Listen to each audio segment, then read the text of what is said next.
Eu sou o Paulo Henrique Araújo e, como sempre, é um grande prazer estar aqui com vocês. Uma análise da semana onde trataremos de muitas coisas importantes, mas, sobretudo, da nova medida de Luiz Inácio Lula da Silva com fundos soberanos da dívida brasileira. O Brasil começando a sua entrega, inclusive, do futuro econômico para a China. É o que parece. E isso tem muito a ver com a entrega do Foro de São Paulo a uma última esperança para tentar sobreviver. Para fazer esse programa, eu não estou sozinho, eu estou aqui mais do que bem acompanhado do meu querido amigo e mestre, o senhor José Carlos Sepúlveda, direto de Viseu, em Portugal. 3 fusos horários, senhor Sepúlveda, de Brasília, da costa leste americana e de Lisboa. Como é que o senhor está? Meu caro Paulo, uma boa tarde para você, ou bom dia, não sei, porque nós temos então fusos tão diferentes aí. Uma boa tarde para todos aqueles que estão no Brasil, uma saudação muito especial a todos aqueles que já mandaram mensagens aqui pelo chat, que estão já acompanhando a nossa análise da semana, mas que também para os outros que entrarão daqui a pouco, ou daqui a mais um pouco mais tarde, ou que assistirão à análise da semana já gravada. Vamos lá. Vamos seguir então, senhor Sepúlveda, porque a gente está falando aqui, né, da entrega. E, pessoal, o que a gente está trazendo para vocês são bastidores de infiltração, porque se tem uma coisa que está acontecendo no Brasil nesse momento, é uma infiltração astronômica de forças estrangeiras de todos os lados, tá, para direcionar o rumo do Brasil. E o que o Lula fez agora, tá, é bem complicado. A gente vai entrar aqui. Vamos lá. Exclusivo. Brasil. Esse aqui foi um furo de reportagem da Reuters, tá, pessoal? Exclusivo. Brasil anunciará a primeira emissão de títulos da dívida interna durante uma visita à China em junho, dizem fontes. O Brasil planeja anunciar sua primeira emissão de títulos soberanos na China, denominados em yuan, durante uma viagem de uma grande delegação de autoridades governamentais ao país asiático ainda este mês. Disseram a Reuters 2 pessoas com conhecimento direto do assunto. A emissão planejada dos chamados títulos Panda segue a primeira venda de títulos denominados em euros do Brasil desde 2014, que arrecadou 5 bilhões em abril, dando impulso a uma estratégia apresentada no início desse ano para expandir a presença do país latino-americano nos mercados internacionais de dívida, por meio de emissão em moedas diferentes do dólar americano. A agenda oficial em Xangai e Pequim, liderada pelo ministro das Finanças brasileiros, Dário Durigan, deve ocorrer entre 24 a 26 de junho. O Ministério das Finanças recusou-se a comentar. A viagem, que está em andamento há meses, ocorre após o presidente Luiz Inácio Lula da Silva elogiar recentemente o aprofundamento dos laços comerciais com a China, maior parceiro comercial do Brasil, após reveses com a administração do presidente dos Estados Unidos, Donald Trump, que propôs novas tarifas sobre produtos brasileiros e designou grupos criminosos locais como organizações terroristas. Antes da visita do ministro, a autoridade brasileira viajarão à China na próxima semana para uma reunião do subcomitê financeiro envolvendo agências de ambos os países. Durante a viagem preparatória, o Brasil destacará instrumentos financeiros desenvolvidos sob a agenda de sustentabilidade de Lula, incluindo leilões de financiamento misto no âmbito do programa EcoInvest. A proposta Tropical Forest Forever Facility, ou TFFF, e o progresso da construção de um mercado doméstico de carbono. Autoridades veem essa ferramenta como fundamentais para impulsionar os investimentos, o investimento direto chinês em setores estratégicos da economia. Pois é, senhor Sepúlveda, o que nós estamos vendo aqui, então, de maneira bem clara? Lula, eu vou fazer Opa, o senhor Sepúlveda caiu, pessoal. Deixa eu ver se o senhor Sepúlveda volta, mas assim, ia fazer a introdução, então vou comentar, né, para o senhor Sepúlveda. O Lula, no meio desse embate que ele está... Deixa eu só mandar mensagem para o senhor Sepúlveda, pessoal.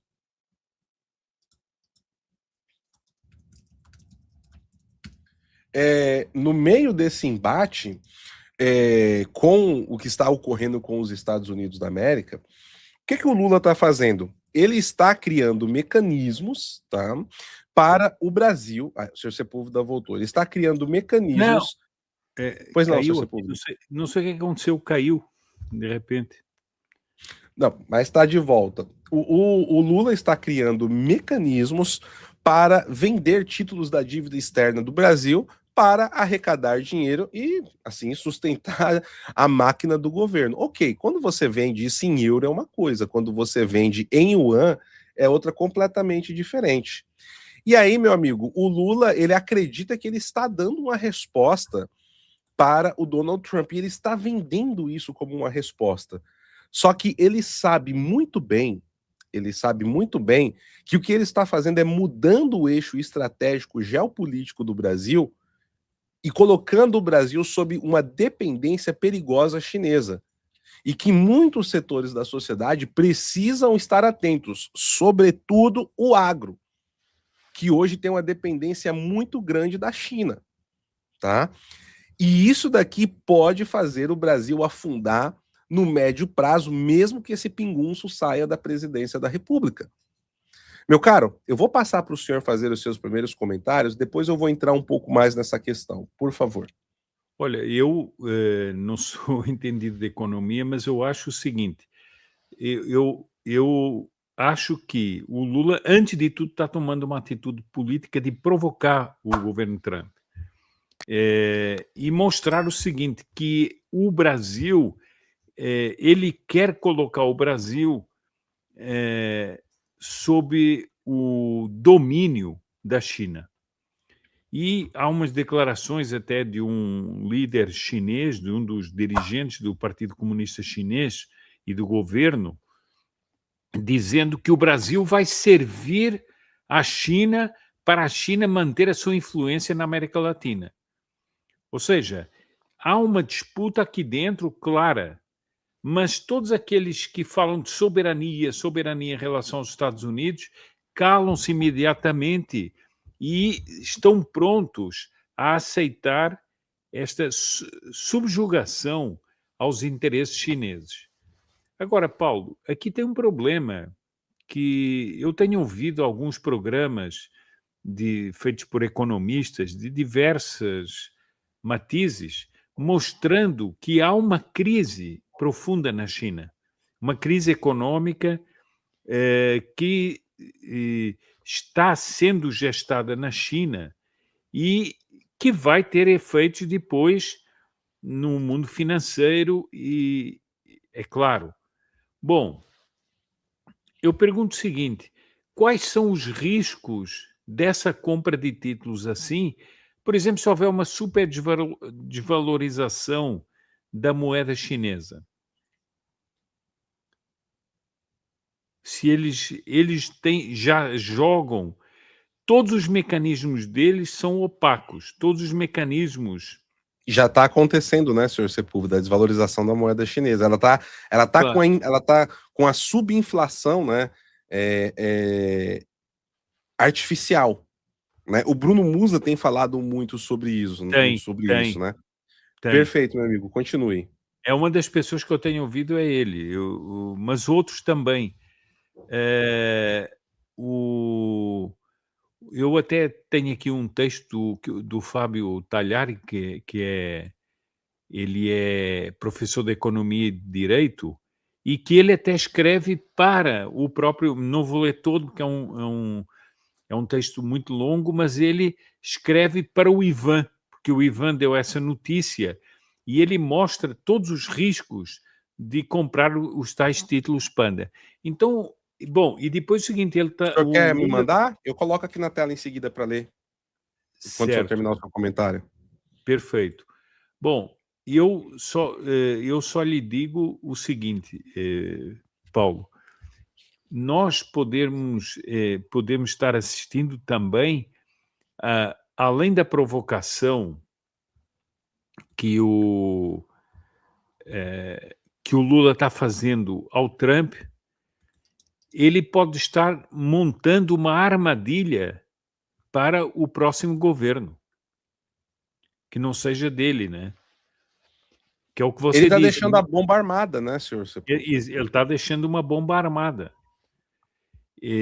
Então, enfim, são essas as considerações que eu gostaria de fazer. Como eu digo, eu não tenho conhecimento de economia para falar aqui assim do ponto de vista econômico, mas vejo que existe uma manobra política nessa atitude.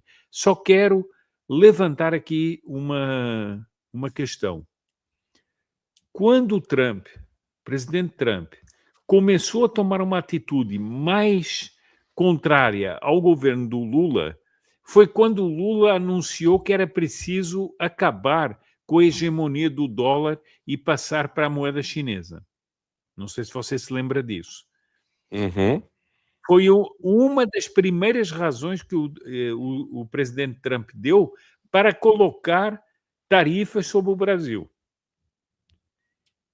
E agora, claramente, no momento de desespero, é preciso não esquecer que a China foi o primeiro país que reclamou da classificação do PCC e do Comando Vermelho como organizações terroristas. Curioso, né?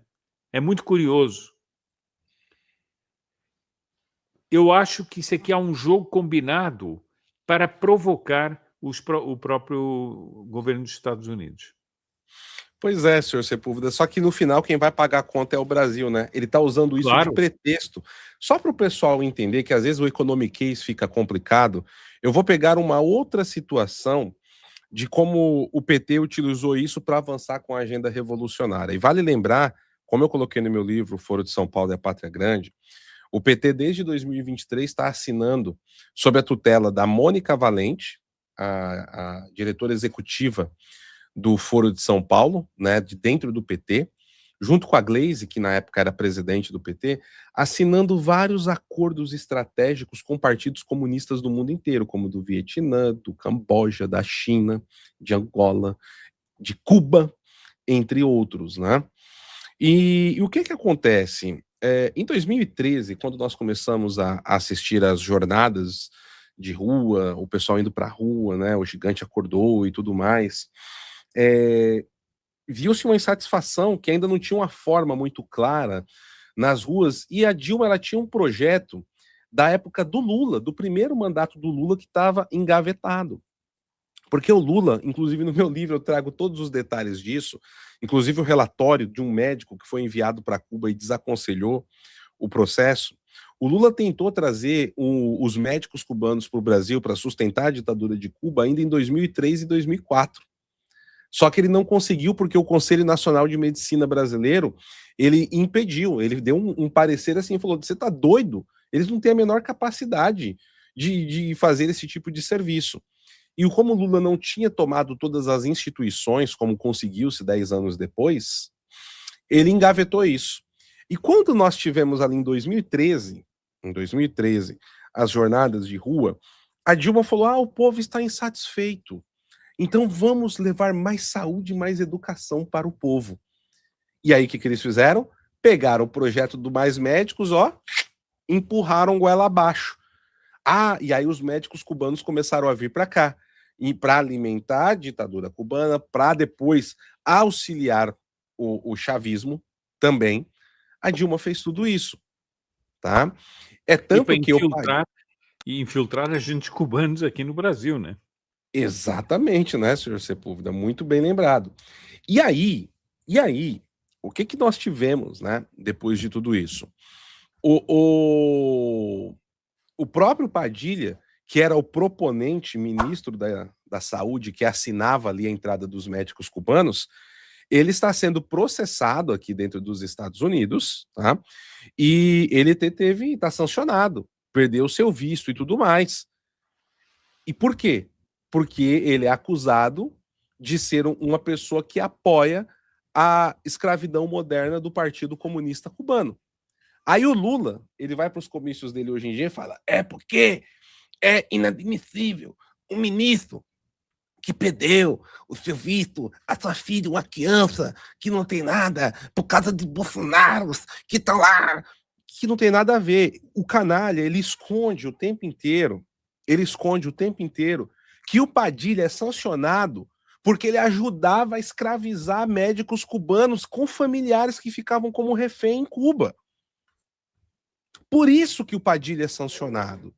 E é a mesma estrutura, é o mesmo jogo que o Lula está fazendo agora. Ele está deixando a bomba armada que vai amarrar o Brasil politicamente.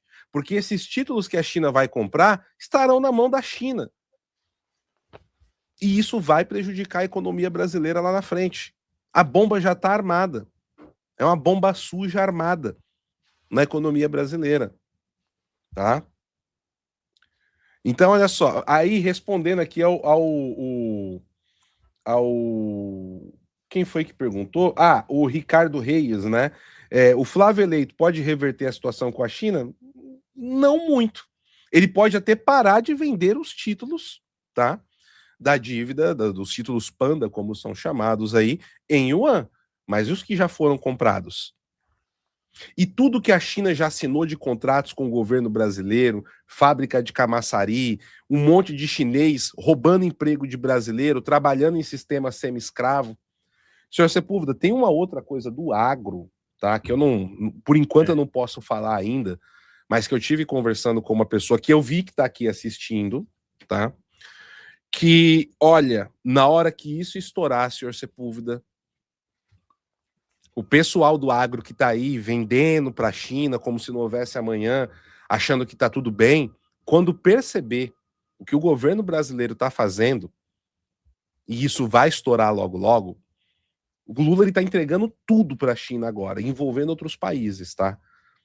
Vai ser tarde para o agro brasileiro. É só isso que eu vou falar por enquanto, tá?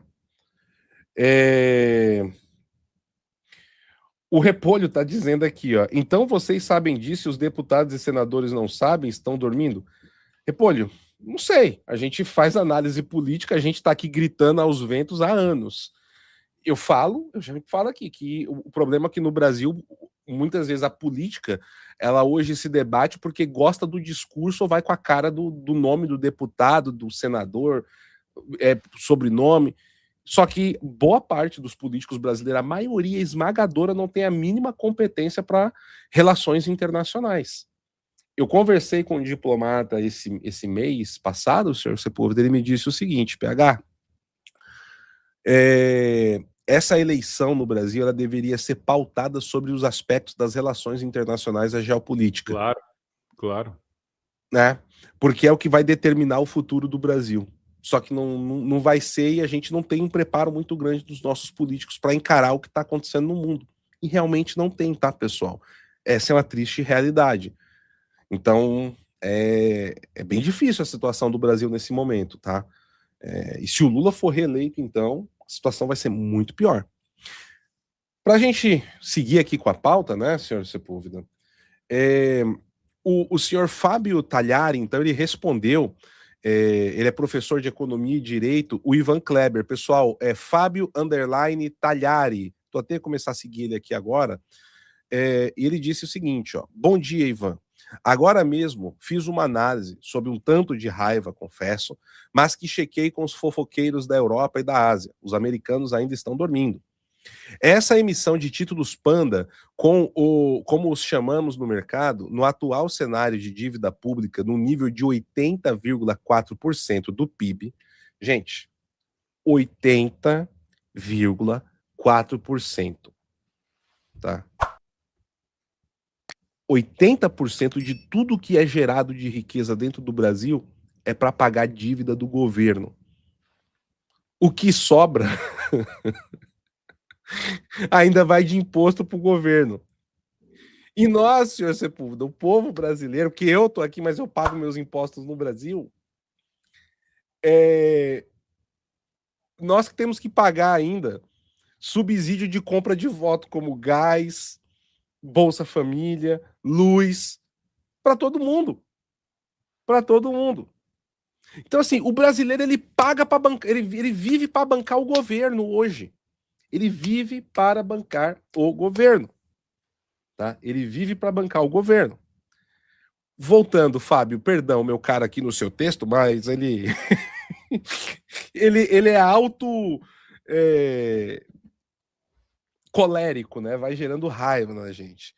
Essa emissão de títulos panda, como chamamos nos mercados, no atual cenário de dívida pública no nível de 80,4% do PIB, além de não resolver o problema estrutural do cenário fiscal, funciona apenas como um paliativo cosmético que acaba mascarando a urgência de reformas fiscais profundas. Captar recursos na China pode realmente atrair novos compradores de títulos soberanos brasileiros, mas não reduz o volume total da dívida bruta. Senão, o aumento na forma de dívida externa. O mercado financeiro vai enxergar isso, no mínimo, como uma distração técnica, enquanto o déficit primário continua pressionando a sustentabilidade de longo prazo da dívida pública.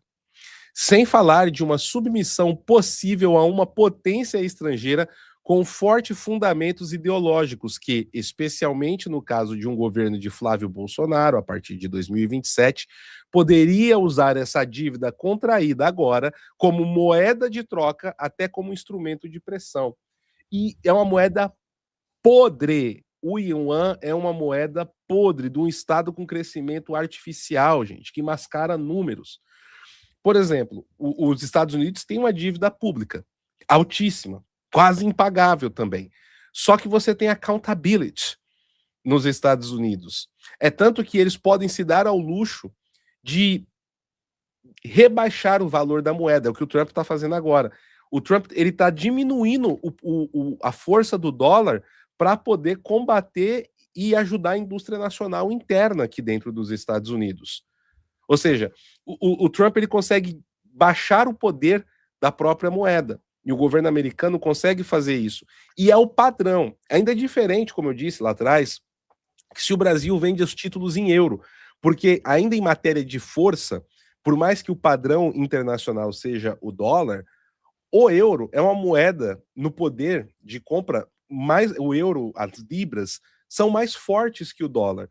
E isso é uma constante já de mais de 20 anos, que é assim.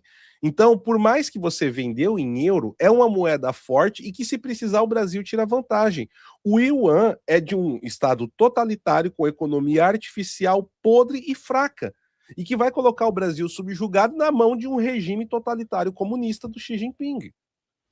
Né? Não sei se está ficando claro isso, pessoal. Tá?